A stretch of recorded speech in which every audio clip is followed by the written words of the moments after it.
Hello, Pewter people. Scott Reynolds here with another Pewter Pulse. Did the Bucs essentially finish off the Saints' 2024 campaign last week? Did Tampa Bay's 51-27 demolition of New Orleans effectively end the season of their hated division rival? It certainly looks like it, and it couldn't have happened to a better team, right? Sure, the Bucs and Falcons don't like each other, but the Bucs and Saints hate each other, don't they? So if you love the Bucs and you hate the Saints, well, this Pewter Pulse is for you. Before we get into how the Bucs helped demolish and destroy the Saints season, let me remind you to give us a like, click on that thumbs up button, and leave a comment. Doing those two things helps us with the YouTube algorithm, and we appreciate it. Now on to the Pewter Pulse. Let's keep in mind that the Saints actually got off to a hot 2-0 start, but then they lost their next three games and were 2-3 before they played the Bucs in New Orleans. The Saints had already lost some key players due to injury before hosting the Bucs. Guys like Eric McCoy, their starting center and best lineman, starting quarterback Derek Carr, do everything tight end Taysom Hill, guard Cesar Ruiz, and linebacker Pete Werner, to name a few. So the Bucs didn't start the demolition work in New Orleans, but they finished it. Starting with wide receiver Chris Olave, who was knocked out of the game with a concussion early on from being hit from Tyke Smith and Zion McCollum. Olave fumbled. Antoine Winfield Jr. scooped and scored, and the Bucs went up early 14-0 in the first quarter. Not only was Olave knocked out of the game, but he missed the Thursday night loss to the Broncos too. And after that defeat, the Saints have now lost 5 straight games, and their season is in shambles. Oh, and by the way, the other starting receiver, Rashid Shaheed, who had a punt return for a touchdown against the Bucs, also tore up his knee versus Tampa Bay and is now out for the year. Paulson Adebo, their starting cornerback, suffered a broken leg and is out for the year in that loss to the Broncos at home on Thursday night. So it's not getting any better for the Saints. But give the Saints some credit. They actually battled back from being down 17-0 to Tampa Bay, and they led 27-24 at halftime.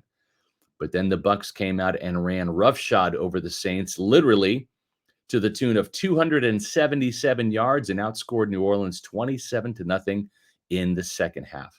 That was a crushing psychological blow that demoralized the Saints. You could see that with their dejected faces on the sidelines, and it showed up again in a 33-10 ass-kicking at home at the hands of former New Orleans coach Sean Payton on Thursday night. Had the Saints been able to hang on and beat the Bucs, New Orleans would have been 3-3 and right back in the hunt with a 2-1 record in the NFC South. Tampa Bay would have had a 3-3 record also, and the Saints would have had an early tiebreaker over the Bucs. Instead, New Orleans fell to 2-4 and is now 2-5 after that Thursday night loss to the Broncos. Getting back above 500 almost seems impossible with all the injuries the Saints have to contend with. With each loss, Dennis Allen's seat grows hotter and hotter. He may not be the Saints head coach by the time these two teams play again in Week 18 in Tampa Bay. The Saints have a chance to pick up some wins, possibly, over the next couple of weeks at LA against the Chargers and at Carolina, but they won't get above 500 anytime soon. Certainly, after playing the Falcons again in Week 10, Atlanta has to be favored in that game. A home game against the woeful Browns before the bye week, and then a home game against the Rams might be the Saints' last gasp before traveling to New York to play the Giants in a cold December game, followed by a game versus Washington, one of the hottest teams in the league. Then at Green Bay, the frozen tundra of Lambeau Field in late December.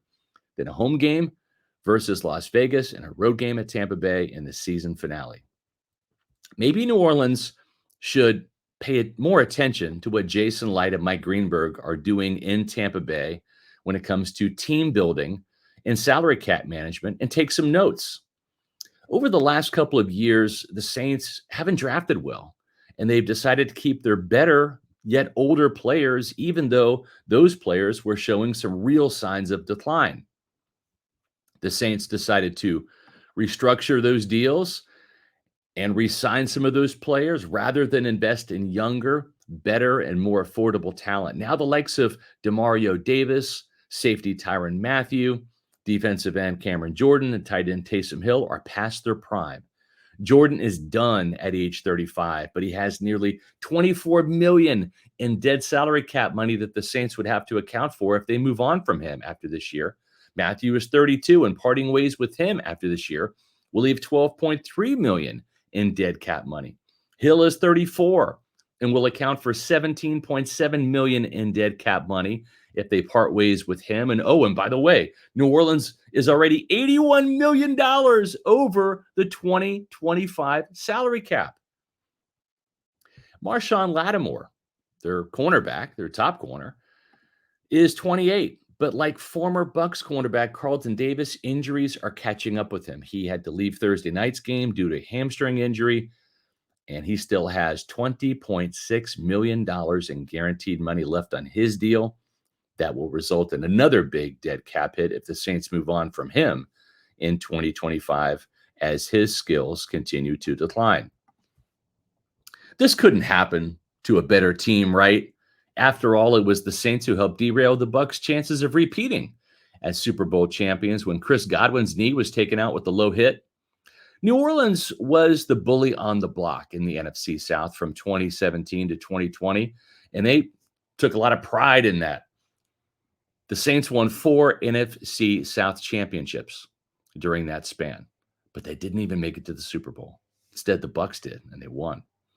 Saints fans are still frosty that the Bucs ended Drew Brees' career with the home loss in the 2020 divisional round playoffs en route to winning that Super Bowl 55 in 2020. And Drew Brees' last NFL pass was picked off by Bucs safety Mike Edwards.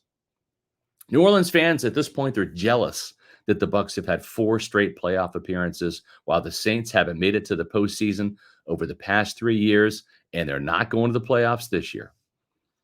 And isn't it annoying how the Saints are always over the salary cap, yet they manage to restructure and kick the can down the road? Well, we're at the end of the road in New Orleans. It looks like the Saints will have a losing season, probably a new head coach, and a massive rebuild coming that could rival what is happening in Carolina right now.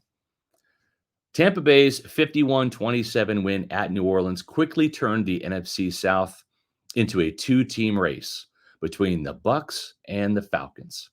Now the Saints are relegated to battling the Panthers to see who can stay out of the NFC South cellar.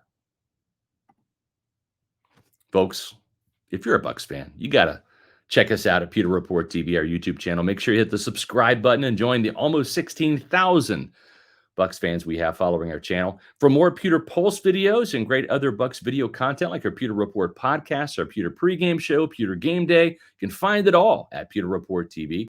Make sure you follow us on X, Facebook, and Instagram at Pewter Report.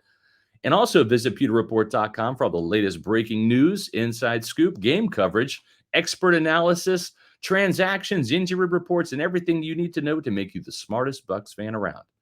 And I'll be back soon with a new Pewter Pulse.